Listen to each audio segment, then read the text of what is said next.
As a native Washingtonian, I'm proud of everyone who came out in this weather, not only because it's cold and rainy, but because everyone knows people in Washington panic when water falls from the sky. Yes. So thank you for making it here. We appreciate you so much. Welcome to the first panel. We are looking at federal elections reform, and it is my great privilege to introduce you to our very distinguished guests here tonight who will be talking with us today. I need to get in the right time zone. First, you see next to me Monica Holman Evans. She's the executive director of the DC Board of Elections, previously served as the director of grants management at the U.S. Election Assistance Commission, and she's also worked in senior position at the Department of Health and Human Services and at AmeriCorps. Thank you for joining us, Monica.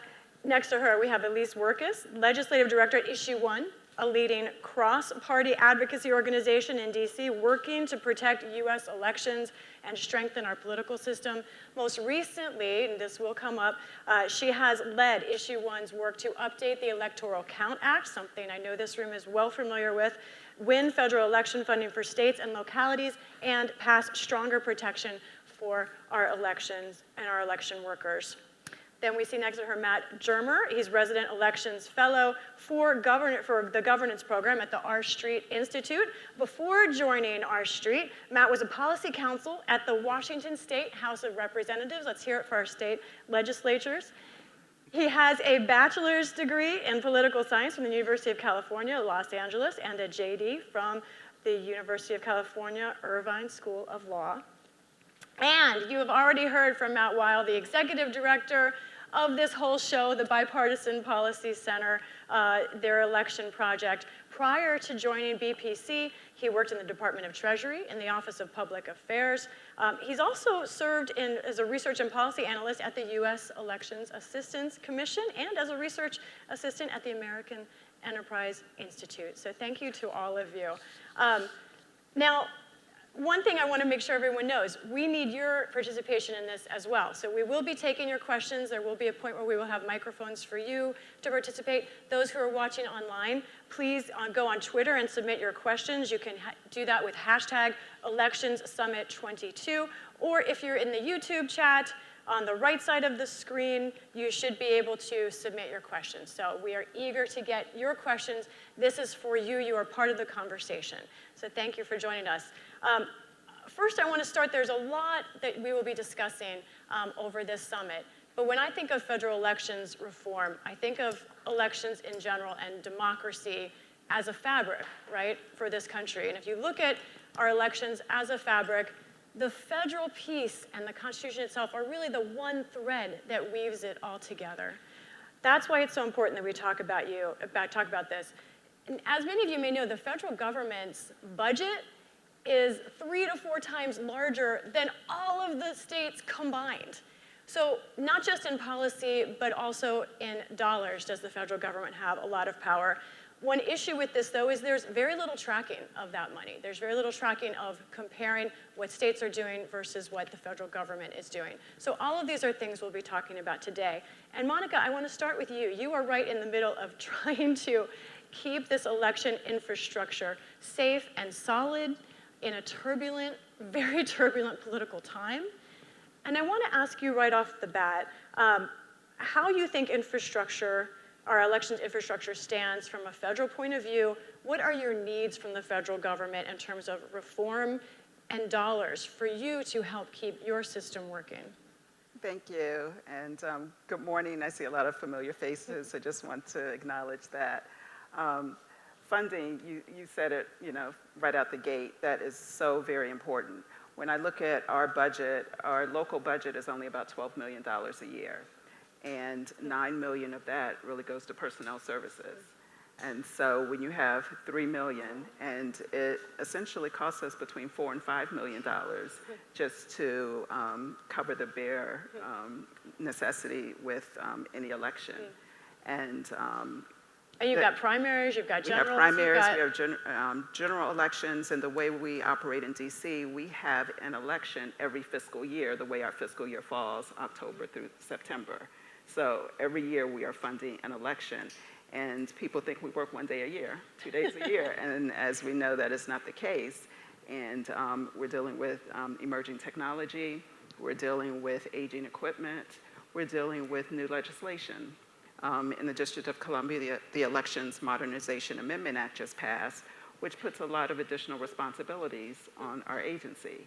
And it is so important that we not have unfunded mandates. And so we need federal dollars to exist. I don't know what we would have done without federal dollars in 2020, particularly when we had to pivot and reimagine the election. But we did, and we made it happen. And that's what I say across the board. Election officials make it happen. Do you feel like you have a consistent flow of funds from the federal government? I think everyone knows the answer to that question, but let me ask you. Unfortunately, no. And you know, we you know, at the mercy of Congress. And we are experiencing and enjoy a wonderful partnership with the Election Assistance Commission, but they don't appropriate the funds. And so it is challenging not knowing what we're going to get and when we're going to get it. And that's also something we try to get our local legislature to understand, that, you know, we don't know. So they say, oh, well, you get Holman money, you'll get CARES money. Not necessarily. And if we do, we don't know that we'll get it in time to administer an election. I'm going to throw this open to the rest of you then. Let's talk about then, we're going to come back to this idea of divided government. We'll talk about reforms like the Electoral Count Act and the lame duck, but funding in a divided government is the one thing that we do expect Congress to do, hopefully. I want to ask you all the chances, what you think are the chances for more elections funding, whether that be security workers, infrastructure coming up. I know, for example, you talk about election as critical infrastructure. How do you see what's happening in funding in 2023 from the federal point of view for elections, please? Well, thank you for that question, Lisa, and thank you to BPC for hosting us here today. Elections have been designated as critical infrastructure for the past few years. I think people forget that. I think there's a lot of folks inside the Beltway who assume that elections have always, they know elections have always been funded at the state and local level and just assume that it can stay that way. And we are in a whole new ballgame now. We've seen that year over year, election officials still held a very safe and secure election in 2020 only because of the emergency funding that Congress was able to allocate to them. This is an emergency. We need to start thinking about elections as a year-over-year expense, the way we talk about highways and hospitals. That's how we need to start thinking about elections, is my view. And we have a lot of work to do to keep connecting election officials like you, Monica, to their lawmakers in Washington. I think the lawmakers in both chambers that are on the relevant committees that deal with elections issues are very familiar with these ideas and the urgency and the needs, and those that are not are kind of left out of the conversation. And that is, part of my job in the new Congress, and we have our work cut out for us, but it's time to start making some year-over-year funding available. Matt, yeah. So I think that's a great point. So again, thank you for having me here, and thank you, BPC, for putting this event together. This is an important topic, and I'm glad it gets a whole day.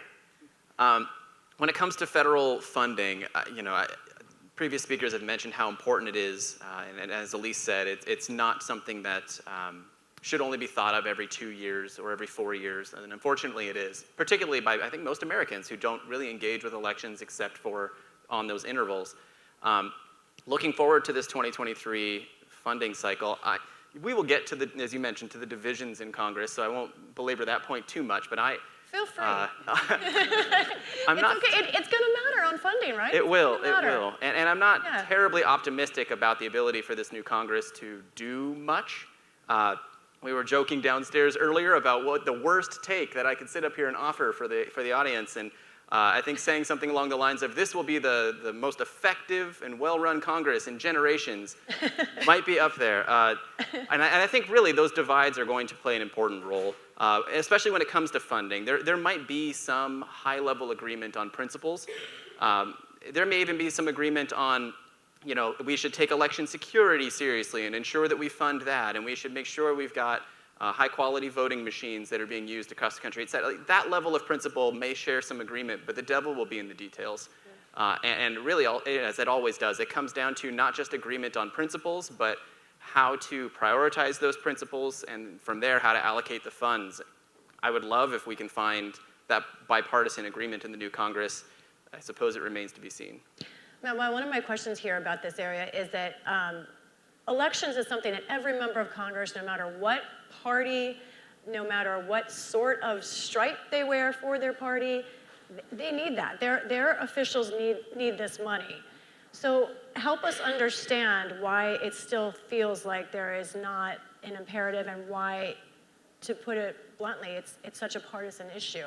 Putting this, national parks, for example, that funding, sometimes gets questioned, always gets funded. They're in most every district, but this is something everyone needs, and somehow it's so political. Well, I think it's important first to note that every member of Congress won their election. Yeah. So they're comfortable with how it happened last time. There's one we're still waiting on. But Well, sure. I think she's gonna When they get it. there, Yeah. they will have won, right? And so I think that's one issue. I just want to put a finer point on the consistency argument that Monica was making. We have had federal appropriations for elections occasionally. 2020, we had one right before the pandemic, and then we had the CARES Act. We had 2018. We seem to get them in the federal election years. That's late for a local election official to do anything with that money. If people actually want the money to be spent efficiently, and I think one of the biggest complaints about our federal money that gets appropriated is that, it's not going to the things we want it to be spent on. That's what Congress complains about. They're not giving enough time to do that, right? I mean, Monica has to deal with the local purchasing agreements, and I can't imagine what you have to go through to get things bought in a city or any county in this country. The timelines don't work for money appropriated in the year of the election. So if we had it every year, that wouldn't be as big a problem. Yeah. And one thing I would just like to say, elections are partisan. Election administration is not. Our elections are run with integrity, they are secure, and I am confident in the outcome of our elections. And that's not new. We have processes in place, we have systems in place, we conduct logic and accuracy testing, and one of the things we always do, we invite people to come in and see what we do. You see it, and you have more trust in it, because people are listening to sound bites, people are listening to the media, people are not visiting their elections offices. They're not talking to election officials. And I think that would really help to clarify the conversation a little bit. Over all of this, is still there's the question of, will there be more funding, which you were talking about? If there is funding, some ideas that have been attached to that, including in a really interesting January paper from the Bipartisan Policy Center, is what could there be bipartisan agreement on what you do that's a reform that perhaps gets attached to some kind of funding. Matt, can you talk about those ideas, what you think is possible, and then how do you look at the idea of asking states to do certain things, perhaps on security or other voter issues, while not pushing unfunded mandates that the states don't want? First of all, I should give some credit to our co-authors on that report, which Matt and Elise were certainly they were part of that report as well. Forgive me. I think the idea was when we started that report, we saw what was happening in Congress. The Democrats clearly made a priority of election administration in the 117th Congress, but we didn't really think that was going to pass, at least not as it was. And so we tried to figure out what were the minimum standards that may be agreeable and room for compromise across the different priorities of the parties. And so, what is possible, right? Yeah. Yeah, exactly. So, changing some certain deadlines for when things have to be returned, expanding the ballot drop box options. Federal funding was one of them. But I think that there are a series or a set of federal policy options that could get a fair hearing and have some life if the two parties can get past, frankly, stale talking points. I mean, when you talk to people on the Hill, often we're fighting the battles of 10, 12 years ago over voter ID, or a lot of these things have been resolved. We know how to do some of these things now in a better way, but it's hard to get to that real conversation. Like, what are we talking about here? I don't want to steal all of it. Yeah. So I can jump in if you want.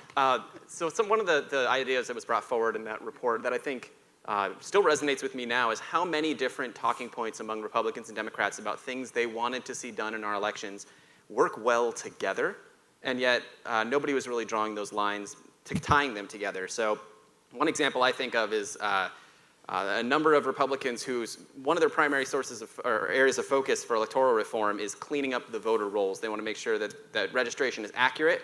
How well and almost necessary that is for folks whose priority might be expanding mail-in voting. And we had a number of jurisdictions during the pandemic that sent ballots out affirmatively to voters, even if they hadn't necessarily asked for one. That works best when you've got clean and accurate voter rolls. And one way to help ensure clean and accurate voter rolls might be ideas like Motor Voter, and ensuring that when folks come into contact with state and local agencies, that their home address and contact information is updated.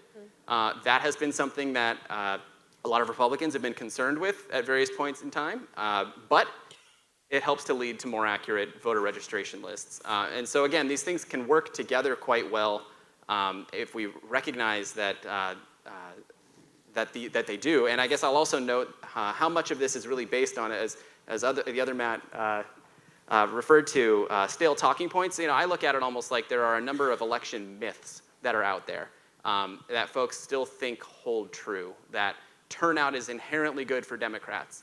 And so any reform idea that would make it easier for folks to vote, that would reduce the bureaucracy and cut red tape, would be beneficial to Democrats. But that isn't borne out empirically. And yet that seems to drive a lot of the reaction, at least on the right, to various electoral ideas, and in large experience on the left as well. That there's a feeling that if all we did was increase turnout, we'd win every election. I think getting past a lot of those myths would help to set aside, get rid of some of the partisan feel of various reform ideas. I personally would love if we got to a place where we looked at elections as being one of the many places where citizens come in contact with their government. We have a handful of government services that just about everyone touches, whether it's schools, law enforcement, fire and EMS services. Elections are one of those. It's a necessary government service. Everyone comes in contact with it. And if we took a more customer service approach toward that, how do we make it easier for voters to engage, less frustrating, and have fewer restrictions that don't really serve a purpose except to frustrate voters? And a lot of those ideas were brought up in this report. Yeah, and that report feels like eons ago. It was January of this year, and apologize, a little tickle in my throat. What I will say is the 14 recommendations that are outlined in that report are endorsed by bipartisan sets of election officials from all over the country. Big counties, small counties, big jurisdictions, smaller jurisdictions. And these ideas are not controversial at the local level, and they're embraced by Republicans, Democrats, and independents, like Monica here, who are working to administer elections in a nonpartisan way every day because they believe in the great experiment of this country. And it's our job to bring that and take the politics out of elections at the federal level. It's not going to be easy. It was not easy when Democrats controlled everything. It's going to be even harder in divided government, but that is really our task. Let's talk about lame duck. All right. I'm watching my phone because I have sources texting me now about whether there will be a defense authorization bill. Will government be funded? Everyone's trying to get everything in these last kind of cars that are seen to be leaving the station. And Elise, I want to ask you, the Electoral Count Act is big on the watch list right now. It seemed, from my experience, even 4 months ago, it seemed like the bipartisan senators who worked on this had created a very clear plan to getting this across the finish line. It was supposed to happen now. Yet here we are, and there's a question mark. Where do you think we are with the Electoral Count Act? How important is it that it be passed now, from your point of view? Will there be another opportunity next Congress or no? Thank you for that question. I'm also waiting, looking on Twitter, connecting with contacts every day to see what the latest is on the NDAA and the omnibus. It is absolutely essential that we get a bipartisan update to the Electoral Count Act passed before the end of the year. The idea that we are going to pass this and it's going to be a robust bill even closer to the next presidential election is not a risk I'm personally comfortable taking. Issue one. You call it a long shot? Yeah. Yes. Issue one and our partners, and I see some partners here today, started working on the Electoral Count Act just weeks after the January 6th insurrection.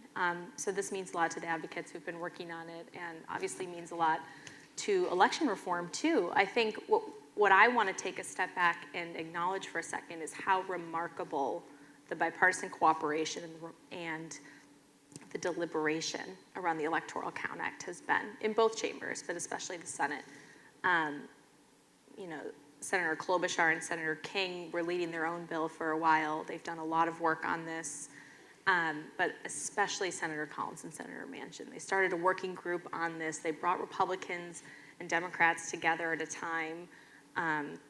That was just the 1-year anniversary, basically, of January 6th. In January of this year, they worked for 6+ months on a variety of election issues, including ECA and protections for election officials. And I really think that this ECA working group is the proof of concept for election reform in the future. We need to replicate this. We need to understand what worked and how they came up with such a strong, robust, bipartisan final product. And that's what gives me hope for election reform in the future, is I think there's a lot of members who put the weapons down momentarily and came together around elections when the country needed it most. And I'm really hopeful we can get this done, but it's not done yet. So we're watching our watches. I want to remind everyone, get your questions ready. We're going to spend just a few more minutes with the panel, and then we want to hear what you want to know. And of course, send us your questions on any number of social media sites that the BPC is all over, including Twitter, where you can use the hashtag ElectionsSummit22, or in the YouTube chat. I'm told that is on the right side of your screen. Lame duck, what also, to the two Matthews there at the end. What are you watching? Could there be, I don't know, cybersecurity ends up in some kind of deal? Is there is so much, this is that moment where there are just bills flying into my inbox that I had not thought about in months that suddenly are getting back in the conversation. Yeah, I mean, I think the best chance we have for federal funding over the next 2 years is the next month. I don't think, as Matt said... Can you say that again? That was so important. Yeah, I mean, the federal funding, if we're going to get it ahead of the '24 presidential election, the time is now, right? And so we're hoping, we think it's a strong moment, but this is one of those things that if Congress doesn't act by the end of the year, it's hard to see how we get federal funding, especially in time that it could actually impact the '24 election. So that's the one other thing, I think, outside of the Electoral Count Act, that's doable in the next 4 weeks. Germer? I think that's right, and I think to reflect on really what both Elise and Matt have said, not only are we seeing a Congress running out of time based on who is in charge at the moment of the various committees and chambers, but also the member turnover that I think plays a key role here, because there are members who have been working on these issues now for years who are signing off, and it's important, I think, to them to do the best that they can in this next month to get it done. Maybe my theme for my contribution on this panel is it will remain to be seen, since we have seen things come through this Congress, which I think is worth noting. This has not been a Congress that sat on its hands at every opportunity, and they've got one last go. All right, questions from the audience. Is there anyone? I think we have microphones that should be ready. Anyone who would like to ask a question, if you just want to raise your hand or stand up. There may not be any because we've covered this issue so well so far. All right, I'll keep considering if you have questions. There's a microphone in the back. All right, I'm counting on you guys to come up with some questions. I know that you have them.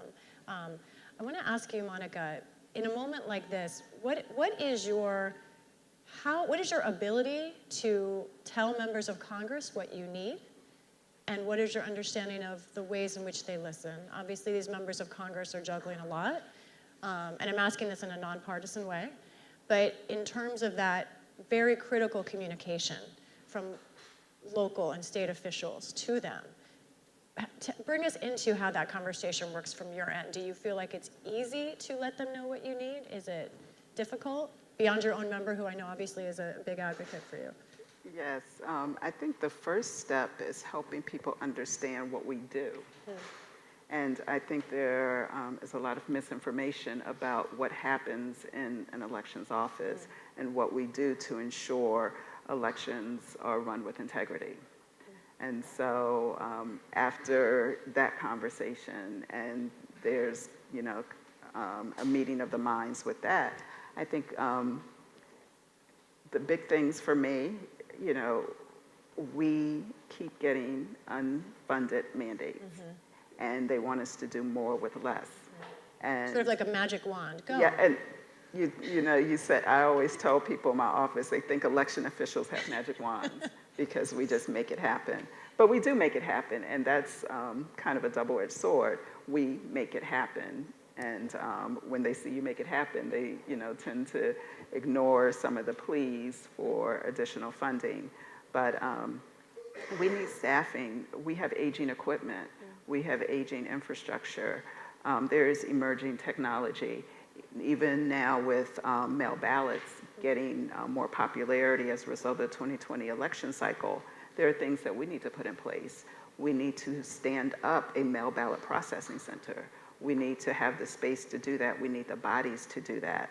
Our office is 60 FTEs.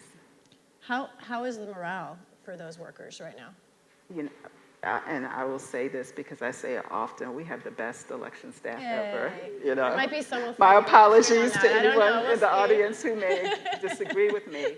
But, we sacrifice to make it happen. And, one of the things I say, we're human. We have the same calamities and the same family issues that everyone else has. Unfortunately, we have to work through it. And so there's no real appreciation for the fact that, we're coming down with COVID. Our family members are coming down with COVID. Our family members are passing away. We have life events that we're dealing with in the midst of making sure all of the trains run on time. But if people could just really look at offices and look at what we are charged to do, how we are not funded to do everything we're charged to do, and really see the efforts and what we have in place to ensure elections are run with integrity and that election results are accurate, and they can just kind of see what we go through. I think, I speak to that all the time. It's like, come, visit. I welcome the opportunity to talk to people. I've become an elections nerd, so. We love election nerds here. We've got an online question, but Matt, would you? I just want to mention that more succinctly, because I think what Monica just said is very important. There's a lot of election officials, former or current, in the room, many more online. I think there's a new willingness over the past 5 or 6 years for election officials to do what Monica does, to talk to policymakers, either talk to the policymakers at their county level, go to their state legislatures, or go to the federal legislature. I mean, there were many problems with the bills in Congress this cycle, but the Congress did bring in the voice of election officials. It's kind of crazy that for many years we've done policymaking, legislating about elections, and we just didn't talk to the election officials to see how those policies might actually impact voters. I think it's not crazy when we see some parts of the process break because they were never going to work appropriately, and who could have told us that? The election officials. And so the need for the election officials, both in this room, although the ones who are in this room right now are very vocal, so I think they don't need encouragement, but the ones who are watching online, you have to get in front of those policymakers, and you have to be your own best advocate and the advocate for your constituents. I think we have about 10 minutes left, so I want to squeeze in as many questions as we have. Just catch my eye. I'll try and scan the crowd if anyone has questions. But we do have some from online. Oh, I see one over there. I'll come right to you after this online question, which is, what do you think the physical security needs for election workers will be going into 2024, since the midterms were relatively calm? I don't know if anyone has any thoughts on that. Anyone? Well, I see Matt not, yeah. Go ahead, Monica. Fortunately, I'm in a jurisdiction where we have not had a lot of concerns with physical safety, but threats have been made. And some of it is because people don't understand the role of DC Board of Elections. Somehow, some people think we're housed in the District of Columbia, so somehow we have some impact on elections in other parts of the country. And they'll call up and say, they're doing this in Oregon, you need to do something about it. And it's like, no, that's not how that works. So, and so there have been some concerns with, some threats, and even with some people we had on General Election Day tried to gain access to our office. Really? So, but nothing major. We have not gotten to a place where we need 24-hour security like some of our election officials. And my heart goes out to those people, not just for the election officials, but for their families. So fortunately, we did not see a lot of the violence we were anticipating and that we prepared for with the 2022 midterm. But as seeds are planted and people, focus on a presidential election, which tends to be more on the radar screen, and all eyes there. So we'll see. Okay. Yeah. Let's go to the audience. I think we have a question there. Great. And if you could introduce yourself. Sure. I'm Evan, a data analyst from the RNC, and I just want to ask, why is federal funding of elections so essential when the states are making it happen and we have had, safe and secure elections? Thank you. Good question. Yeah, I see. I'm happy to tackle at least the first. Thank you. On that question. So I think that is a great question, and it's something that we started to talk a little bit about at the very beginning of this panel, which is the role of the federal government in elections, particularly when it comes to funding. And as we've heard, we've got local governments that often feel like they are under pressure from unfunded mandates, and a lot of those mandates, DC being a little bit different, are coming from the states, who are putting forward changes in law at the state level, or for records requests, which is another line item for a lot of local governments that are increasing their costs, and they can't say no to records requests. They have to respond to them. Part of the reason for federal involvement, well, there's a few reasons. One, these elections include federal office, so I think there is at least a level of tie-in for federal involvement on that front. Second, I will note as well, we do have federal election requirements in law already, and some of that was brought together with funding, whether it was HAVA in the past. The NVRA is another set of requirements on states, and the way that we have funded elections federally in the past has been so piecemeal and inconsistent that it's been hard to spend the money effectively. It's not reliable, but if the federal government, which has historically funded elections, continue to do it, but to do it in a way where the local and state governments could rely upon that money, I think it would make a dramatic difference. And then the last reason that comes to mind, at least immediately, is the role of the federal government in cybersecurity and foreign affairs. We knew in 2020 that foreign actors were attempting to involve themselves in our election, whether that was through the sending of memes and things, which I don't think is really the primary source of concern. Not to say it's not important, but just that we also saw and know that foreign actors were trying to get into databases and impact our elections in a more surreptitious way. And that really brings in the federal government's responsibility as our national security was at stake. Okay. I just want to underscore the cybersecurity point that you made. The idea that we're going to let local counties deal with Russia and Iran by themselves with their cybersecurity infrastructure is, in my view, no way to run a railroad, and we need to have their backs on that, and there needs to be oversight of the money, there needs to be transparency about the money, but we're in a whole new world when it comes to cybersecurity, and our elections are not immune. We've thankfully made it through the past 2 presidential elections, and big credit to the agencies and the professionals involved in making that happen, and the election officials on the ground using best cyber practices. But yeah, I think we cannot leave the cybersecurity piece behind in 2023. Let me do another scan for any questions in the audience. No, just we had one. Oh, they're in the back. There we go. Or there's one here, one here. There we go. And then one in the back too later. Thank you. All right. Hi, everyone. So my name is Jaden Klubeck, and I'm from the Milken Center for Advancing the American Dream. And this is kind of referring to the call that was referenced from Oregon calling DC, which is, how can we better educate the public about how elections work? And there's an online question that's similar to this, which is, how can people who are skeptical of the election process get involved to learn more about election integrity? Well, one of the things we really try to do in the District of Columbia, I believe in transparency. We do not operate in a vacuum. When we make decisions, we post them on the website before final decisions are made, even when that's just the location of our vote centers. And so when people see that we're trying to be transparent, that creates a little crack in the armor.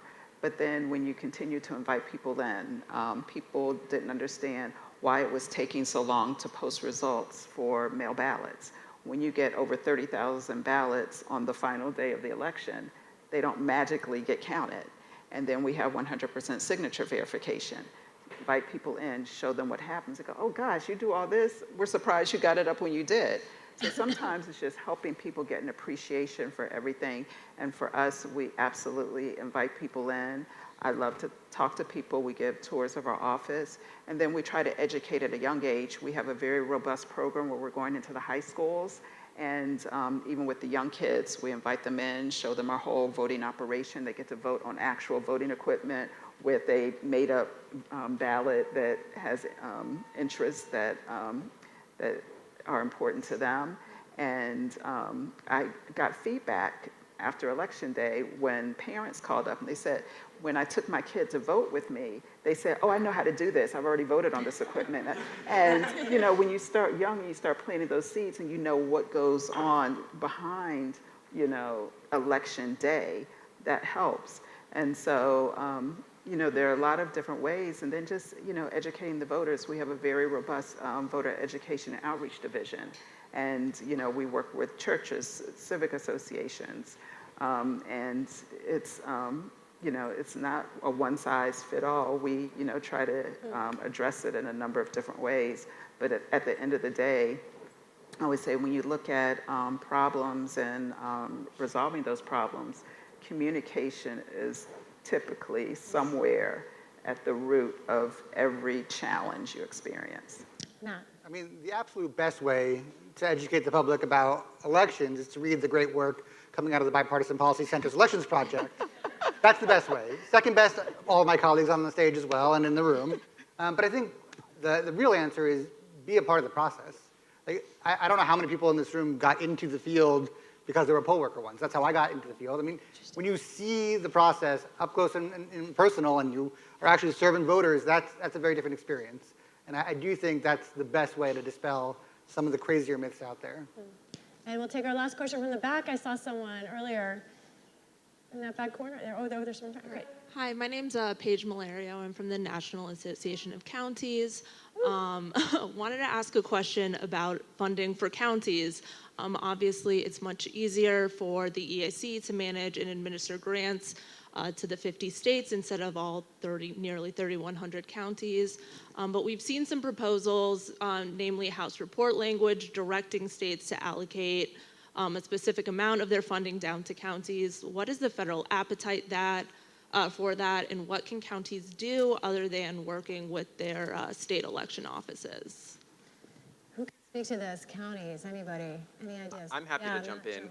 This, I think, goes back to a point that I made earlier, and I feel like such a downer in this panel, but I think even if there's an appetite at the federal level for election funding, direct allocation to counties is a difficult point. There are so many players in this field, whether it is the federal government, state governments, and local county governments, that all play a role in funding elections and all generally want to point fingers at each other and say, you are the ones who need to fund this more. I can understand the rationale for going directly to the counties, but it gets back to a point I made earlier, that I think even if there is an appetite for election funding, the devil's in the details. And for a lot of federal elected officials and state elected officials, I think they'd be very frustrated with the states being cut out of that process. So I am not optimistic that something like that would pass, though I still continue to believe that one of the best routes for counties to make sure that they're not saddled with unfunded mandates is to do what you've been doing very well. I come from a background of state legislative activity myself. We knew our counties, and we knew our county associations, and we knew the drumbeat of unfunded mandates at every bill that was brought forward. And didn't always work, but that message does resonate. You know, the state legislators know, and to keep up those efforts. Well, I want to thank you all for listening to this first panel. Among my takeaways here, I think it's no surprise, this moment right now is critical for elections going forward, what Congress does when we talk about the federal government power, federal government decisions. You are in Washington at an incredibly important time. The next few weeks will be critical. And then going ahead, what I heard too is the opportunity for education remains immense for both lawmakers and for regular citizens. So thank you all for listening. Thank you for your great questions. And I have to thank Monica Evans, Elise Wirkus, Matt Germer, and of course, Matt Weil. Thank you all very much. Enjoy the rest of the summer.